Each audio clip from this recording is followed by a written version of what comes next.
You can't push anyone, of course, to change, but you can inspire them to change, and lots of different people have been inspired for different reasons. I got started with questioning what we were doing at home, how we were consuming, how we were using products, how we were using our water or even our energy, because I was starting to worry about the kind of future that I, as a parent, was creating for my children. And in taking steps to reduce our consumption of water, of electricity, and then when I started questioning myself for our trash, that's when all of a sudden I started thinking deeper and deeper on how to eliminate all the trash items that we had in our home, and then was able to create a zero waste home. Some people get started for health reasons. Let's say someone in their family has cancer, they start looking at the causes of cancer, and then they find that it's the products that surround us or the things we put in our bodies.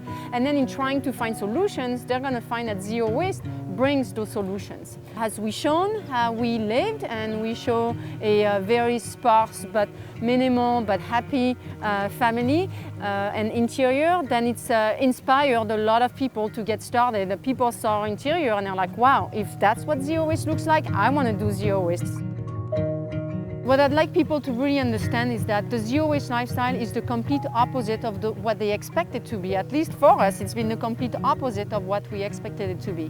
It's not just good for the environment, it's also good for your health. It can save you a huge amount of money and time. I understand that the term zero waste can sound scary because it can sound so extreme, but you don't have to do it all at once, of course. It's just one step in the right direction for humanity, for the environment, for yourself, and eventually as you get started, you'll see that it actually feels good and you discover a better life, an improved standard of living. And I share what we do in my book, and all we do is apply my methodology of 5 rules. The first one is to refuse what we do not need. We've simply learned to say no. The second is to reduce what we do actually need, to let go of the things that we're not truly using, so we put them back on the market and make them available to the community.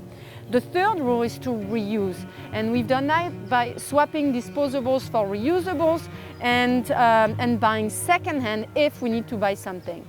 The fourth rule is to recycle, but zero waste is not about recycling more, it's about recycling less.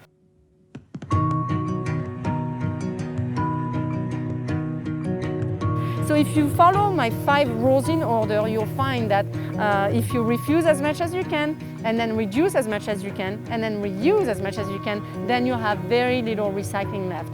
And finally, we rot, which is composting, peels of fruit and veggies, but also floor sweepings, hair. There is a lot of things that people don't think about composting, but are compostable. And there is a composting system for any situation.